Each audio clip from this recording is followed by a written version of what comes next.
இன்றைக்கி நம்ம வீடியோவில் பார்த்திங்கன்னா சிக்கன் செய்ய போகிறோம். சிக்கன் வந்து நம்ம டிஃப்ரெண்ட்டாக செய்ய போகிறோம். எப்படி செய்யுதுன்னு இந்த வீடியோவில் பார்க்கலாம். ஃபஸ்ட்டு அடுப்பில் வந்து ஒரு கடாய் வச்சுக்கோங்க. அதில் என்ன தேவையான அளவுக்கு அதில் கொஞ்சமாக சோம்பு போட்டுக்கேன். அப்புறம் பார்த்திங்கன்னா வெங்காயம், பச்சை மிளகாய் நல்லா வதக்கி விட்டுக்கோங்க. வெங்காயம் நல்லா வதங்கினதுக்கப்புறம் தக்காளி போட்டுக்கோங்க.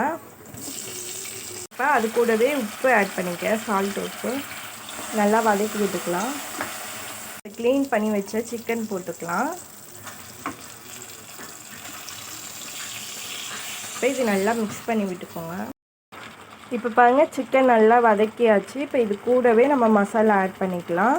மஞ்சத்தூள் கொஞ்சமாக ஆட் பண்ணிக்கேன். நம்ம சால்ட் ஆல்ரெடி போட்டாச்சு, அதனால் நான் போடலை. உங்களுக்கு உப்பு எந்த அளவுக்கு தேவையோ அந்த அளவுக்கு ஆட் பண்ணிக்கோங்க. மிளகாய்த்தூள் ஆட் பண்ணிக்கேன். கரம் மசாலா எல்லாம் மிக்ஸ் பண்ணி விட்டுக்கலாம். எல்லாம் மிக்ஸ் பண்ணி விட்டாச்சு. இப்போ இது கூடவே தண்ணி ஆட் பண்ணிக்கலாம்.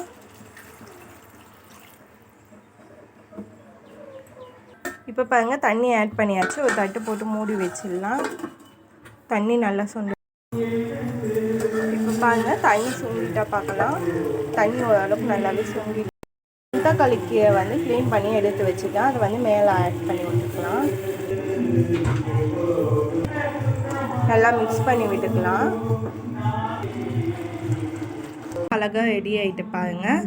இதே மாதிரி செய்யலாம். இதில் வந்து நான் மணத்தக்காளிக்கீரை போட்டுக்கேன். நீங்கள் சிறுக்கீரை வேணுனாலும் அது போட்டுக்கலாம். அப்படி இல்லைன்னா புளிச்சக்கீரை அப்படி ஆட் பண்ணிக்கலாம். நான் ரொம்ப கம்மியான அளவு தான் யூஸ் பண்ணிக்கேன். ஒரே ஒரு கை தான் யூஸ் பண்ணேன் கீரை.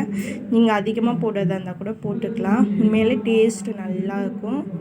இந்த வீடியோ உங்களுக்கு பிடிச்சிருந்தால் லைக் பண்ணுங்கள், ஷேர் பண்ணுங்கள், சப்ஸ்கிரைப் பண்ணுங்கள். மறக்காமல் பெல் பட்டனை கிளிக் பண்ணுங்கள். தேங்க்யூ.